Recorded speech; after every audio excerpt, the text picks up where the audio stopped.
राधे राधे। निर्जला एकादशी का व्रत ज्येष्ठ मास की शुक्ल पक्ष की एकादशी को किया जाता है। आप सभी जानते हैं एकादशी व्रत बहुत महत्व रखते हैं। हिंदू धर्म का इसमें बहुत महत्व है और ये शारीरिक और मानसिक स्वास्थ्य की नज़रिए से भी बहुत अच्छे रहते हैं। एकादशी का व्रत भगवान विष्णु की आराधना को समर्पित होता है और इस एकादशी का व्रत करके श्रद्धा और सामर्थ्य के अनुसार हमें दान करना चाहिए। इस दिन विधि पूर्वक जल कलश का दान करने वालों को पूरे साल की एकादशियों का फल मिलता है। इस तरह जो इस पवित्र एकादशी का व्रत करता है वो समस्त पापों से मुक्त हो जाता है। चलिए अब जानते हैं एकादशी व्रत का इतिहास। एक बार बहुभोजी भीमसेन ने व्यास जी के मुख से प्रत्येक एकादशी को निराहार रहने का नियम सुनकर विनम्र भाव से निवेदन किया कि हे महाराज, मुझसे कोई व्रत नहीं किया जाता। दिन भर बड़ी तीव्र क्षुधा बनी रहती है, अतः आप कोई ऐसा उपाय बतला दीजिए जिसके प्रभाव से स्वतः सद्गति हो जाए। तब व्यास जी ने कहा, तुमसे वर्ष भर की संपूर्ण एकादशी नहीं हो सकती तो कोई बात नहीं, केवल एक निर्जला एकादशी कर लो, इसी से साल भर की एकादशी करने के समान फल मिल जाएगा। तब भीम ने कहा कि उससे क्या होगा?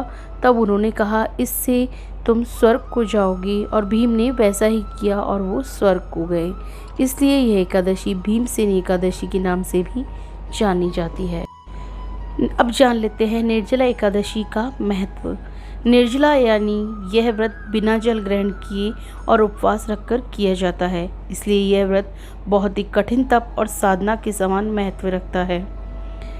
वृषभ और मिथुन संक्रांति के बीच शुक्ल पक्ष की एकादशी निर्जला एकादशी कहलाती है। इस व्रत को भीमसेन एकादशी, पांडव एकादशी इन नामों से भी जाना जाता है। पौराणिक मान्यता है कि 5 पांडवों में एक भीमसेन ने इस व्रत का पालन किया और वैकुंठ को गए। सिर्फ निर्जला एकादशी का व्रत कर लेने से अधिक मास की 2 एकादशियों सहित साल की 25 एकादशी व्रत का फल मिलता है। जहाँ साल भर की और जो एकादशी हैं उनमें व्रत का संयम आहार महत्व रखता है, वहीं निर्जला एकादशी के दिन आहार के साथ ही जल का संयम भी जरूरी है। इस व्रत में जल ग्रहण नहीं किया जाता है, यानी निर्जल रहकर व्रत का पालन किया जाता है। यह व्रत मन को संयम सिखाता है और शरीर को नई ऊर्जा देता है। ये व्रत पुरुष और महिलाएं दोनों के द्वारा किया जाता है। और अब जान लेते हैं व्रत का विधान, यानी कि कौन सी बातों का हमें इस दिन ध्यान रखना चाहिए। तो चलिए शुरू करते हैं। दिन भर हमें इस दिन पानी नहीं पीना चाहिए। पवित्रीकरण के कारण जल आचमन के अलावा अगले दिन सूर्योदय तक हमें पानी नहीं पीना चाहिए। दिन भर कम बोलें और हो सके तो मौन रहने की कोशिश करें। दिन भर सोएं नहीं और ब्रह्मचर्य का पालन करें। झूठ नहीं बोलें, गुस्सा और विवाद ना करें।